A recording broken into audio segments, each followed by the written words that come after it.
TitleMatchNetwork.com. Before you went to Memphis in '77, I think you had one big match with superstar Billy Graham in St. Louis for Sam Munchnick. Do you remember that match? Oh, I do. Yeah. Oh, yeah. Billy was so cool, man, and you know, I could talk to him forever, man. We just talked the same jive, man. You know, in fact, Strongbow used to call me Jilly Jive. That's all he ever called me.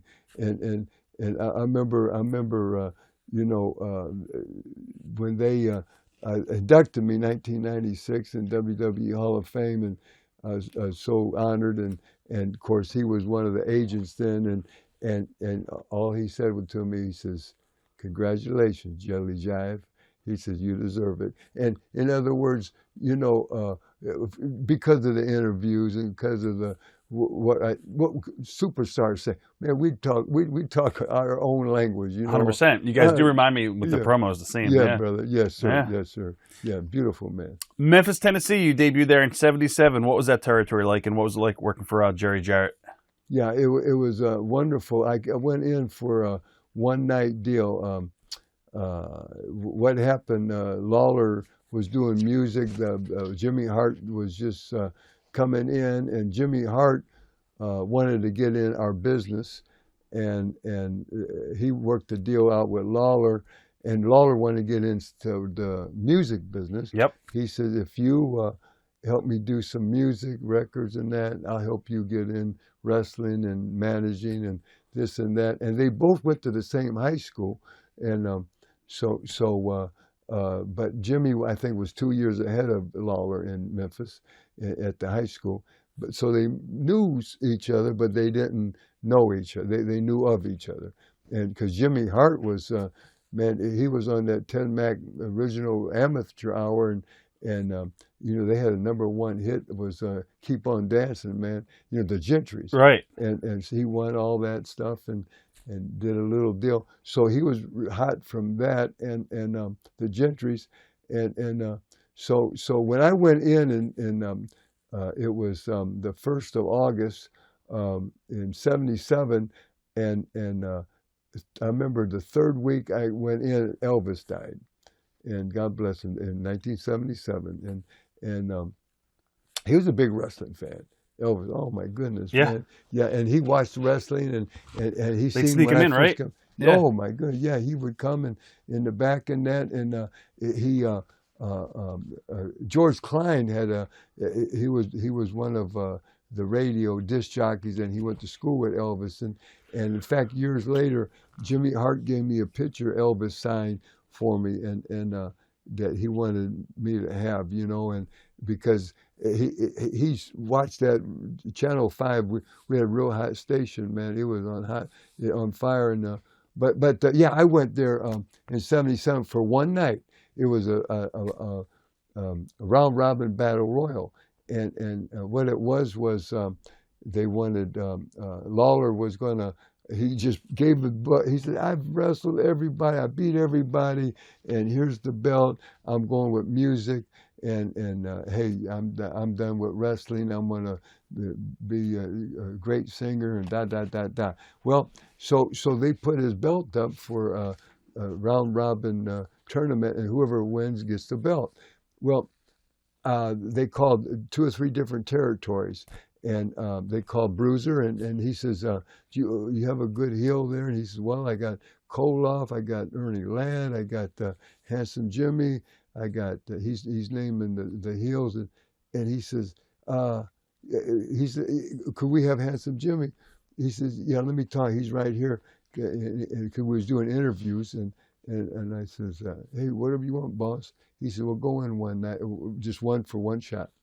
And he says, "Okay." He says, "Can you have him do an interview, cut an interview?" And so about the round robin. And then he called, I think Briscoe came in. I think, who else was there? Bobo Brazil came in from Detroit. So each territory brought, Bruce Swayze came in. And then they had the regular guys. And Mr. Wrestling came in. Now, Dickie Steinborn, not our other Tim Woods. Right. Yeah, Mr. Wrestling 2 came in. he was the one that's coming in. He was going to take the belt, and in the tournament. So the number 2 guy, hottest baby face there was Superstar Billy Dundee. So they didn't want to hurt Billy, and they wanted me to go on up in the tournament, but to Briscoe or somebody and whatever. It didn't matter. I was there. They flew me in for one night, one payoff, and I'm doing this for Bruiser, and it's good. So I look, and I'm smart, and I know that Dundee is the number 1, number 2, but now he's number 1 if Lawler's not there. He's their top star.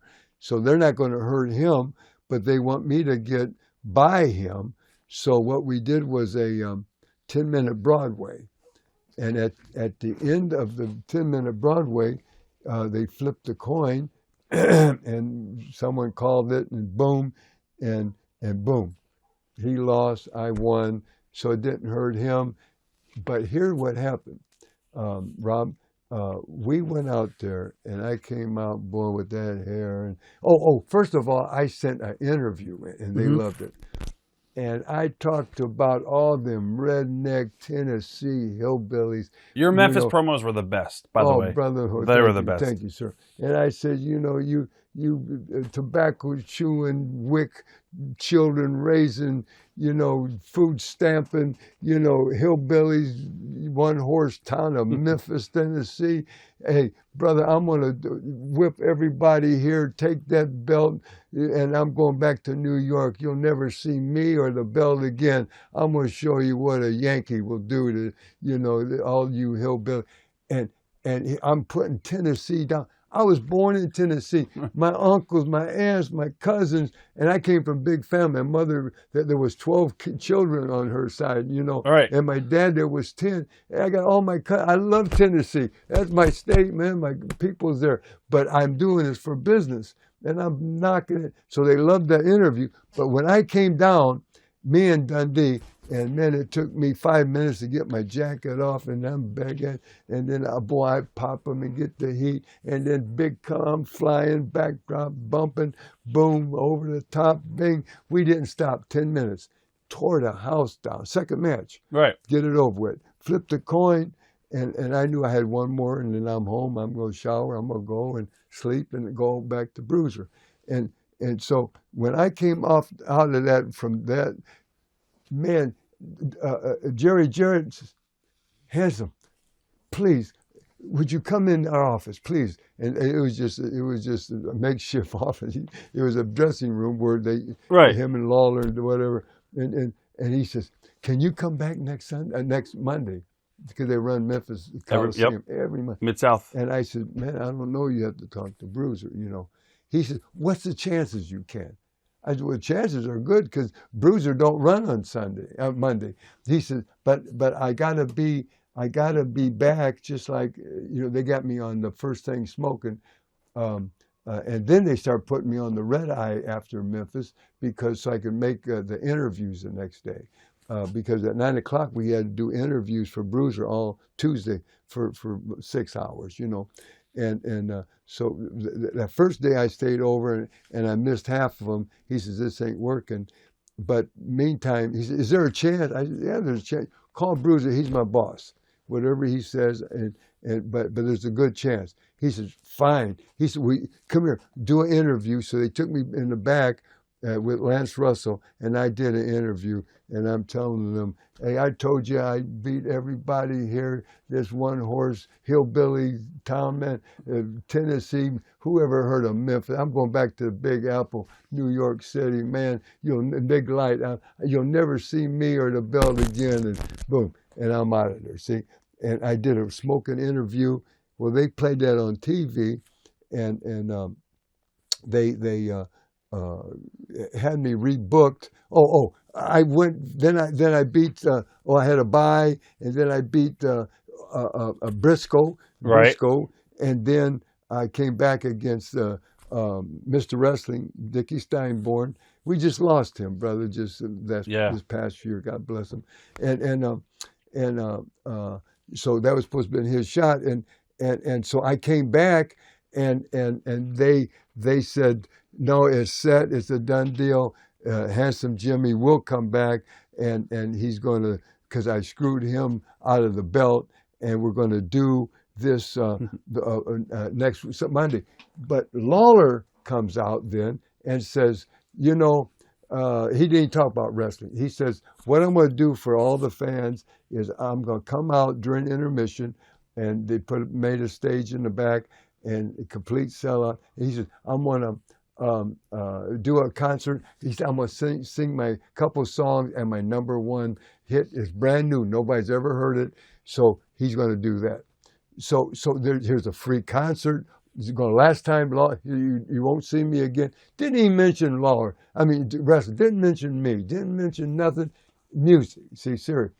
So boom. So when they came out at the intermission, did that, and then Rob, Jimmy Hart is out there and he's warming the crowd up, and he's singing, and they had the Carver sisters there, and he's singing. He had his band, the Gentry's there, and so all of a sudden, before Lawler came out, I come out with sunglasses on, and I grabbed the mic and just shoved Jimmy, not down, but right. I said, hey man, these hillbillies, they don't want to hear you and Lawler sing nothing, man. They want to hear Handsome Jimmy, the Southern Heavyweight Champion sing. I turned to the band, and at that time, real hot, I said, I'm going to sing a hillbilly song so you understand. I said, hey, you all know it took a fine time to leave me, Lucille, and that was a real hot, Kenny Rogers sang it. Right. That was a hot song in '77, so I just thought of it, so I says, and then all of a sudden, here comes Eddie Marlin, and here comes the security and the police, and Jerry Jarrett, and he says, Handsome, this ain't your thing. This is Jerry Lawler's. No, you put that down, man, or we'll fine you. And he says, hey, you're here to wrestle, and that's it. Hey, no, you're not going to sing nothing. And I said, I didn't want to sing for these redneck hillbillies, Tennessee. Anyway, I left. So then Jimmy Hart, I hear him warming up. Are you ready? Are you ready for the king? Boy, he had him smoking. And here comes Lawler out. And boy, it's just big pop super. And he comes out, and Jimmy Hart, and they sing something together. And then he puts his guitar down, and he sits on a stool, and he's talking to him. And he says, now I'm going to start, and I'm going to sing my new hit. Nobody's ever heard it. So as soon as that happened, and just as the music starts cranking up, boy, and he's getting ready to do, man, I come running out, boy, and I take that guitar, and I hit him, and it just exploded.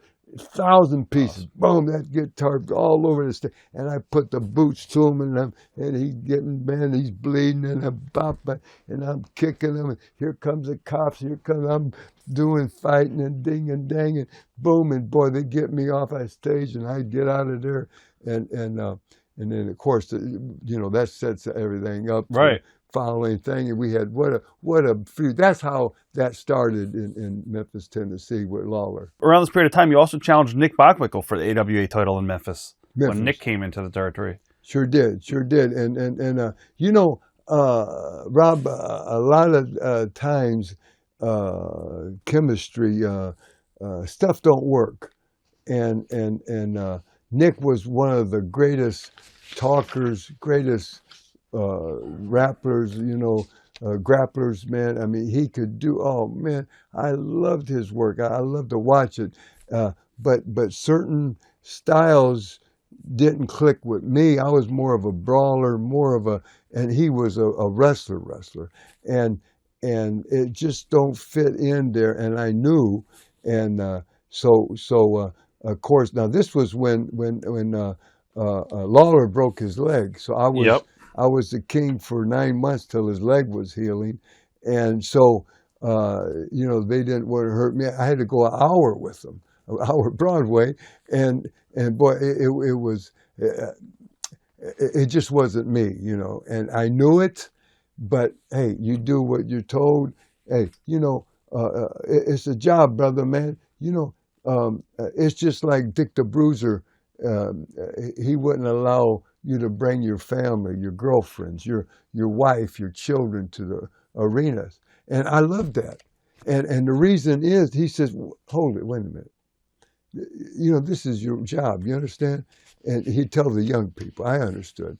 And he'd say, now, if you worked at the steel mill, can you bring your wife and children to work with you? Right. You know what I mean? Yeah. No. Well, you can't here either. See, I like stuff like that, because, the people, they know, oh, that's his wife. Oh, that's so-and-so's wife. And she's over here reading a book and he's in there, or, you know what I mean? Or she's knitting, or, you know what I mean? Yeah. They're watching her. Well, she should, well, you know what I mean? No, it's no good.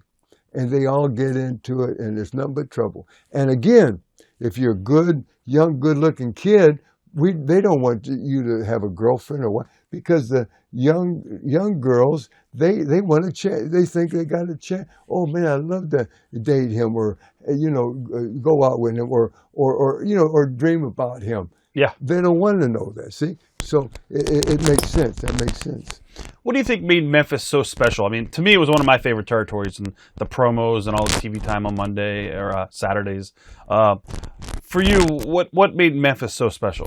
What made it so special to me was that we did something so unique, and it helped me get over even stronger.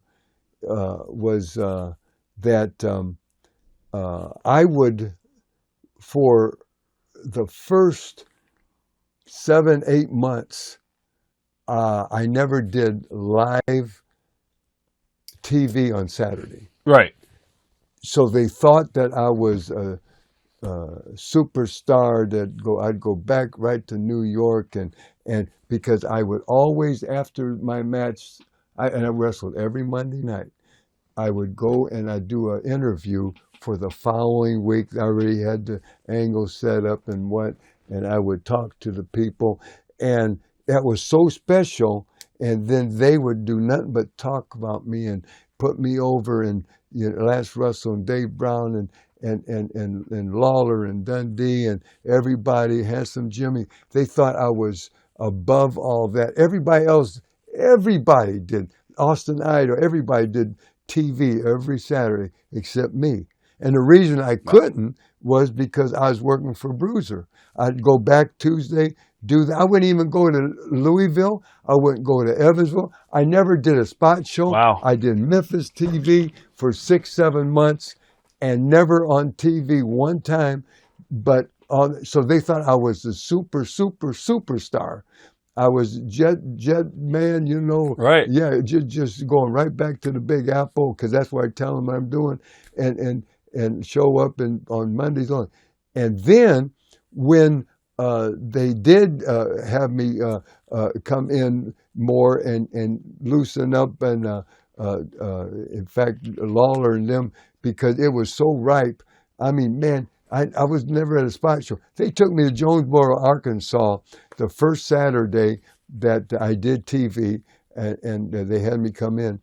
And brother, the complete sellout, but there was people lined up all the way around the building, and it was just unbelievable, because they never seen that in that town, and it was one of their nice spot show clubs.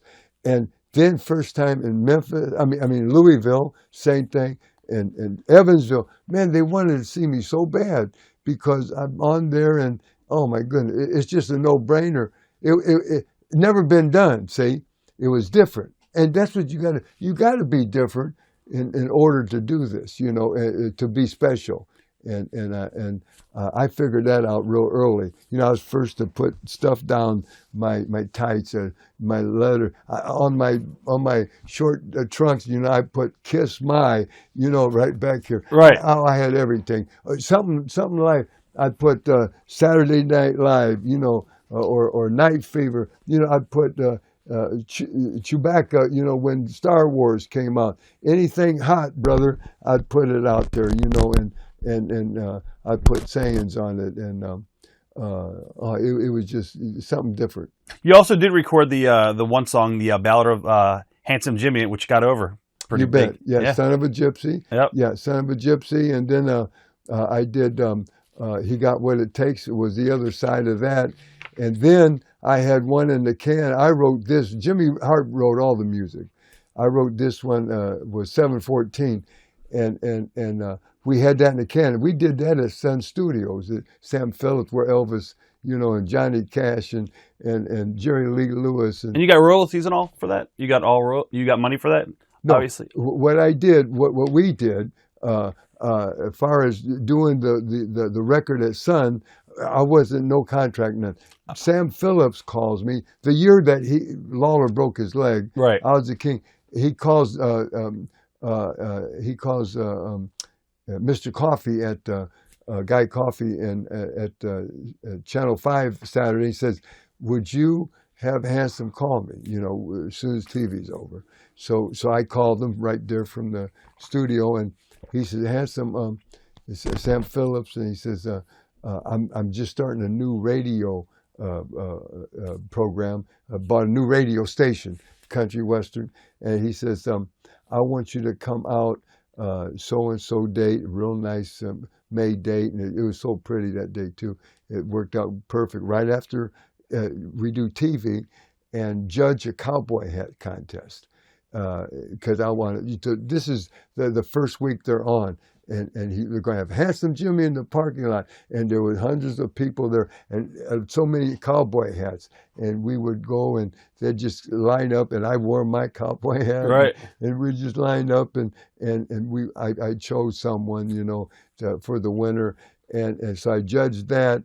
And that got his radio show off the thing. And he said, in return, no money's going to change that, but you can cut a record at Sun Studio free of charge. So there was no royalties, none. But here's what we did. So I had that in the can, and when that got in the can, then I left. I went to New York and all that, and then I came back and I never did the second side. I only did one side, and Lawler at that time is healing, but he needed a little licking, and Jimmy Hart says, Lawler's got Mean Streak that we cut, only one. He says, we just figured out, what if you take 714, which is already done, right, and he takes Mean Streak and put on one record and press them. And you press as many as you want. Jimmy Hart, I'll press as many as I want. Lawler will, and we'll all sell them different places. And we all sold them at the arenas and different places. But he says, and then that's how we're going to make our money. So we pressed it and gotcha. bop, and that was our royalties, yeah. Early memories teaming up with a honky tonk man, Wayne Ferris. Oh, yeah, man. Yeah, he was, that's Lawler's first cousin. Yep. Along with... also, Carl Fergie was his first cousin, and good boys, both good workers, and Fergie went to Oklahoma and became one of their top referees at the end there, and great guy. Wayne, he was just, man, he's just a handsome Jimmy freak, man. He just loved me, and I really took him under my wing and helped him, tried to, and talked to him and gave him so much, encouragement. And I seen so much in him, it reminded me when I was young, and I wasn't that old anyway then, but still I said, man, oh man, I just love you, son. And he went, he was one of the Hollywood Blondes, not the original. The original was one of the Freebirds, Buddy. Jack Roberts. Yeah. Yep. Yeah. Mm-hmm. And anyway, then he was one of the Moondog, or not Moondog, but he teamed up with one of the Moondogs, and then he of course went on the honky tonk. I mean, right. It's all history from there on. But great guy. Yeah, loved him.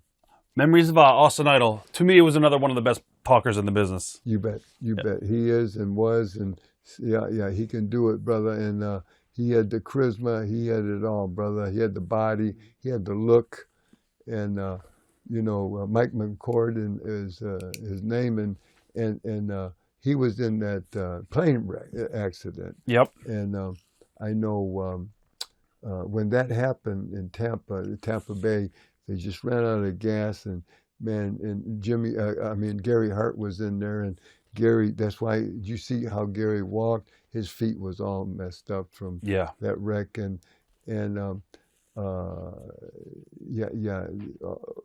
so much happened right there. Buddy, who was that? I forgot his name. Was in there anyway. Was it Shane? Shane. I know who you're talking about. I just forgot his name. Okay. Yeah. And anyway, so it was a real bad deal, and I remember my mom. She lived in Tampa then, and she sent them all letters, and Christian lady with her prayers, and told that who her son was and all that. And Ido told me that years ago, and it made me feel so good. And he was a total package, brother. Did you get along with Bill Dundee and then Jerry behind the scenes? You bet. Okay. I did. I got I got along with everybody. Because you always hear stories about Jerry and maybe even Bill trying to keep the top baby faces down, never to take their spot and stuff like that. So. Oh yeah. Oh, I knew that. And but see, I understand that. Right. And just like I said earlier, if I could have got over on Strongbow, if I could have got over on you said I teamed up with Harley Race. If I could have teamed up with Lawler, Dundee, even if I could, I wouldn't, because I'm smart. I'm a businessman. See, right? I wouldn't do it because that's my bread and butter. Man, they'd kill you. They'd fire you. Man, I'm there to make a living. And but far as I could honestly tell you right now that there's 370 million people in America, and I can honestly tell you, Rob, to your face, the gospel, God's my witness, that I have not one enemy in 370 million people. Now, hold up, that's for me. Right. I don't. Now, there may be 1,000 people that hate me. I don't know. But you know what? That's their problem. But me, I forgive everybody. And people's done me wrong, man. And you know what? But I'll see them. Hey, how you doing? But I watch them, and I don't have nothing to do with them as far as business or something. But talking to them, I'll talk, and this ain't no work, brother. This is a shoot, because God wants you to forgive, and so I do, and I got enough of stress, man. I ain't going to stress over nothing. Right. If you worry about one thing, oh man, the gasoline is $30 a gallon. There ain't nothing you can do with it. Oh man, brother guy, our president right now. Who's our new president? Oh man, this guy. You know what? It don't matter. There's nothing you do. It's out of our hands. Exactly. You go with it. World Series, WrestleMania, the main event. Oh man, I couldn't believe he beat him. Oh, or the basketball. I love Michael Jordan. I love that. When he was with the Bulls and whatever. The Super Bowl, man. Hey, it don't matter. Yeah. Hey, I don't even. I go to bed. I don't even watch it. Next day I get up and I see all the highlights, and hey, oh great, man. It don't matter. I like everything. Watch it come to a head, and I like how they put everything together and all these big time happenings, in sports and show business and everything. But the Academy, well, whatever. I love everything. But when it's over, who wins? It's out of my hands. Yeah. It's good. I'm happy with it. Out of Memphis territory, is there anybody that really stuck out as a talent that you really liked working with? Yeah. You did a lot of angles. You had a run with Paul Ellering for the Southern title. You did a lot of good stuff there. So you bet. Lawler, brother, to me is I'll put him right there with Bobby Heenan. He's in for my top 5. He's there, brother. Yeah. Lawler, I worked against them, with them. We did every angle. I don't care. We did ladder matches, tar and feather, chain matches. We did whatever match. Coward wave the flag match. Every match that you could think of. We did, and I just loved them. I loved to work with them. It made nothing but money, and Yeah. he's the best. Lawler told a story in his book that I guess Jarrett bought you a house in Memphis and tried to get you to stay with the company, but you left the territory. Is that true? True. Okay. True. And they moved me there, and I would go in from Crockett's in the '80s, and every time I come in, they'd say, "Handsome, when you coming home?" And I says, "Oh man, and I'm cooking there. I'm doing good, and I'm happy, and my wife at the time had a flower shop, and with me and Dusty Rhodes, our wives had together, and then I bought Dusty out, and so she was running that, and I was happy there. So why make the move? And even Vince Jr. called, and I wouldn't go, and Right. and that was something. Now if Vince Senior called, I would have went. And I love Junior. What year was this when he called you? Pardon me? What year did Vince Jr. call you? That was when they were making the switch, and they were taking everybody. Piper, So Valiant. 85, this was 86? late Okay. 80s. All right, we were just talking a bit about Jerry Lawler buying you a house, and Yeah. you wanted to tell an extra story about that. You bet. In Lawler's book, and he wrote a great book, brother, and he says, yeah, me and he was partners with at that time, and he had the half of the territory with Jerry Jarrett, and so they both did it. So I'd go in, and he said, hey Hans, when's you coming home? So I got tired of that, and I says, finally, next time they ask, they fly me in, they call Crockett, hey, we have Hanson for a week, 3 days, what? And he says, I says, I'm going to tell him, buy me a house, and I'll come here and stay and work and be yours. So he asked that, and sure enough, hey, when are you coming home? And Jerry said, and they was both there, and I says, guys, look, buy me a house, and I said, I'll come and I'll stay with you, and hey, I'm all yours. Exactly what I told them. And they laughed, and Hanson was the house. Oh, geez. And, so we just blew it off, and we went on about our business, and I went back to Memphis. went back to Crockett. Brother, 3 days later, half that week, he called Lawler, and says, well, we already talked to Jim Crockett. He says, you're coming here for 2 weeks. In a couple of weeks, you're coming here for 2 weeks. And he says, while you're here, he says, we're going to have it all worked out. We're going to have you go around, pick your house out. And I said, Memphis. He said, wherever you want. And he says, okay. So that's what happened. So they bought me a house. I had a little swimming pool, his nice little home right there in Memphis. And in Lawler's book, here's the funny part. Lawler's book, his autobiography, he says, yeah, we bought him a house, handsome, and in 6 weeks, he gives us the key back. And this is gospel. And the deal was they took me around. We found the house I wanted. They signed it. And what they were doing, I came in, and instead of 6 weeks, I tell my book, my autobiography, Woo Mercy Daddy, I stayed 6 months. And the deal was, they said, Hanson, what do you want now? Because you're not going to have no house payment. And we made a deal. I had to stay there 5 years for them, and I signed it as a contract. The lawyers with us, man, everything, riding around in Jerry's limo, and we signed it all together. All of us put our name on it, and I had to stay there 5 years, and the house was mine, the deed. So every Monday they took it right off the top of the, whatever they paid for it. They paid for that house going to in 5 years. Well, in 6 months, here's the deal. He said, now, how much money, what do you want a week? And I says, okay, I don't have any house payment, so that's good. They're paying for my house. I got to stay here 5 years.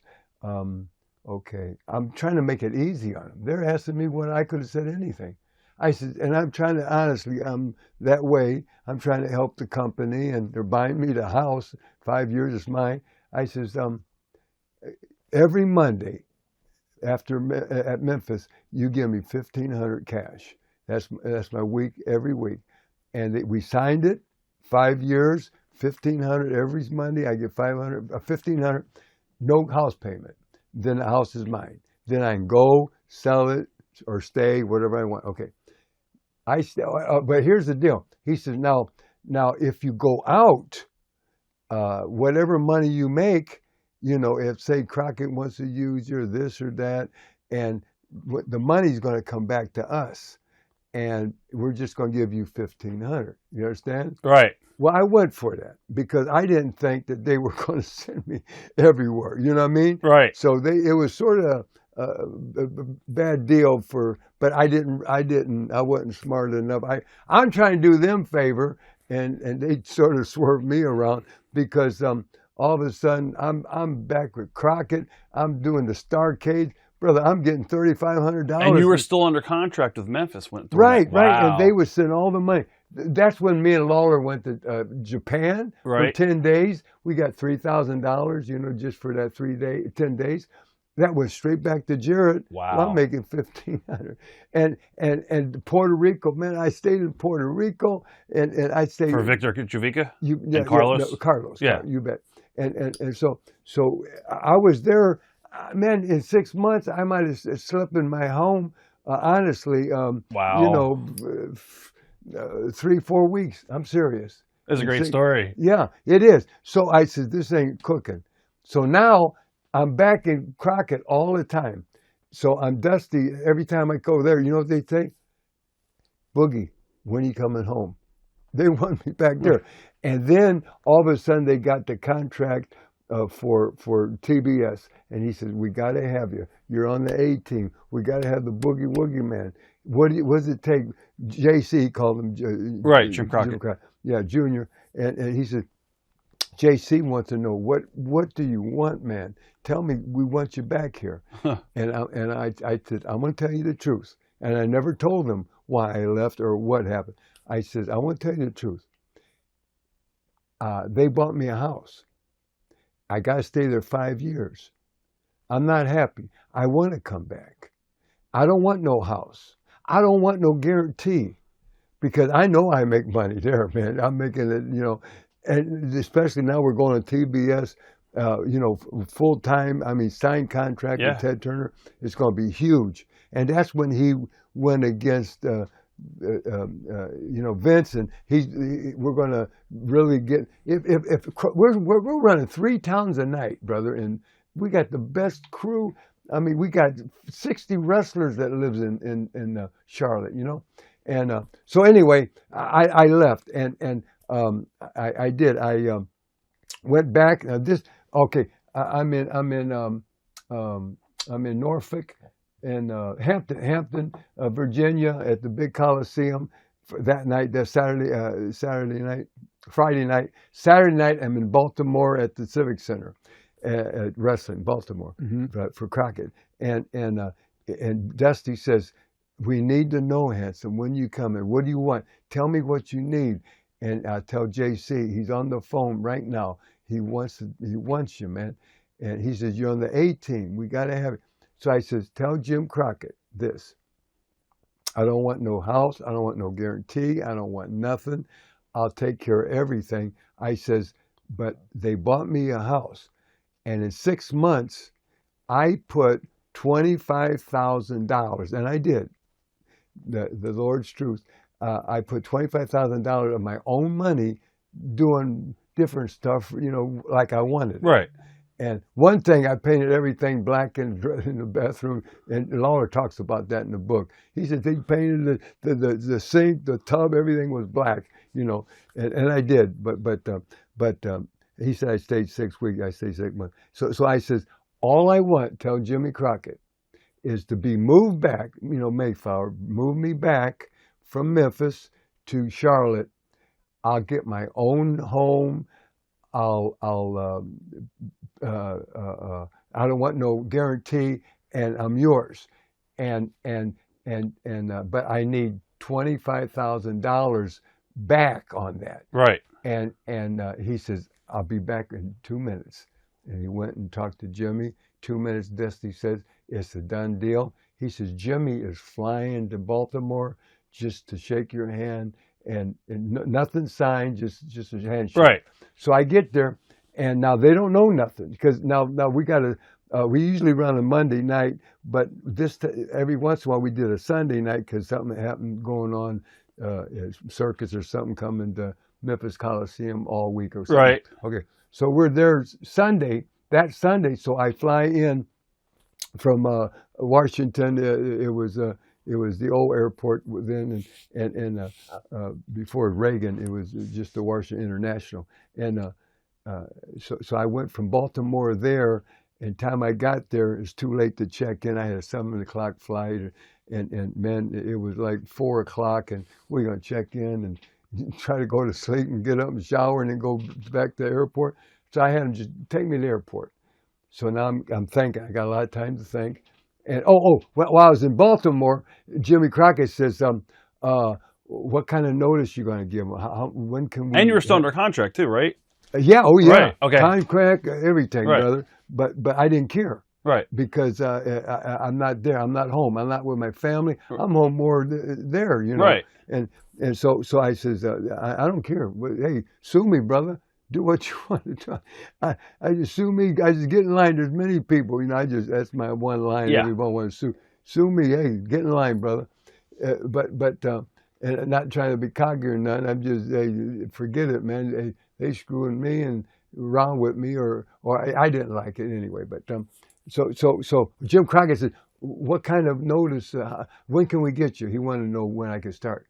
I said, Jimmy, on a situation like this, I says, there's no notice. And I never burnt bridges, and especially them. I love Lawler, and I love, Jarrett. And I says, but there's no way to give them a notice. This ain't a notice thing. You got to just go, just disappear. What happened to Handsome? You know, because they're going to try to talk me out. They're going to offer me the world. And, you know what I mean? I know what's coming down. So I can't tell them nothing. So I says, you, this was on a Sunday. I says, you give me a week. I says, you book me next Monday. Not this is Sunday, not this Monday, a week from Monday. In Greensboro, I mean in Greenville, they ran it every Monday. Right. And I'll be there, and I'll be living in a house, and I'll have all my furniture there. I said, trust me, I'll do all this in 1 week. Now I go.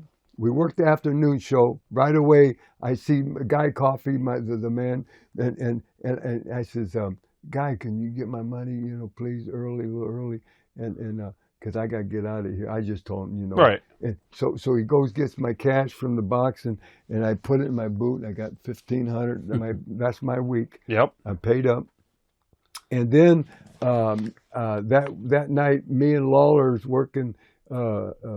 Sharp, what was his name? Sharp, the big guy. He was Iron Mike Sharp. Yeah, Iron Mike, and we working Sharp and some other guy. Anyway, on the main event, I can't remember. And me and Lawler was teaming up. So I knew as soon as I came back, I had to do a fast shower because I knew Lawler was milking it, but I wanted everybody to go and I showered, and my dressing room was right by Lawler's, and so we had a little special area there that we and all the boys were in the big rooms, and so I showered real fast and boom, boom, boom, and Lawler was there just milking it and taking his time, and all the boys are leaving, and so I go in and shut the door, and he's sitting down, and I says, Fish man, I call him Kingfish. I says, Fish man, this is nothing personal, and he just, I never seen him speechless. He didn't know what's coming, and I says, this is nothing personal. I love you, and I says, it's business, nothing but business, but I can't do this no more. And I had 2 keys, and I had them taped up. He talks about it. Oh, and I handed it to him, and I said, please stand up, brother, please. And he did, and I gave him a hug. And man, you know, I kissed him, man, right on the cheek there, and I said, I love you, man. I says, thanks for everything, but I can't do it no more. And he didn't say a word. I go get in the car, I go home. When I got home, the phone is ringing off the hook, and I unplug it, you know, and I told my wife, I said, no, and I told, she didn't even know. I didn't even tell her, because I just flew in, went to the thing, and got it done. Okay, then in 1 week, I unplugged the phone, so this Jarrett is there trying to get me, trying to talk to me now. I'm not talking because they'll try to offer me the world or whatever. So 1 week, I get right on the horn, brother, Ben. The next morning early, Mayflower, I said, please, brother, I got to do something. I go into Charlotte, what you got going, man? And I tried this Handsome Jimmy and Lucky, they were wrestling fans, and they moved stuff around, and they said, man, we can be there Tuesday morning. Tuesday, that's the next day. And brother, we had everything packed Tuesday, and when they packed, I followed the truck, not there, because but I followed them out of the neighborhood, and I took off. I went and got me a house, and I had their number, and I had to get me a house like that to live in, you know, to rent, you know. Yeah. And so luckily, man, you know, I was making calls, and I had a house already lined up. I gave them the address, deliver it here. They're on the road. And the time they got there, man, I got the furniture in there. Boom, Monday, I'm right there at work, and it started work. And then Jimmy gave me the $25,000 back, and wow. I started working, and Jarrett tried to sue you at all, or no? No. Wow. No, because I put $25,000 in it. Right. They sold it. They made more money. This was Handsome Jimmy's, man. Handsome Jimmy's house. Yeah. And so no, they did not at all. Not at all, brother. And because they wanted me back. Right. In 6 weeks, man, they called me back. And you know. Did you go back and work again? Of course, yeah, wow. Brother. Like nothing happened. That's great. They would love to see me, and oh man, I'm still going in for Lawler doing different stuff. That's great. They called me for that 50th. And, that just happened. Yeah, and I couldn't because of all this stuff going on. It's an awesome story. Yeah. Have you told that story all in full in your book? That story you just told? Yes, yeah, everything's awesome, in there, brother. Awesome. Yeah. So, I tell them, even I say Lawler said 6 weeks, but it's 6 months. It was. Yeah, I did. I the whole story's there.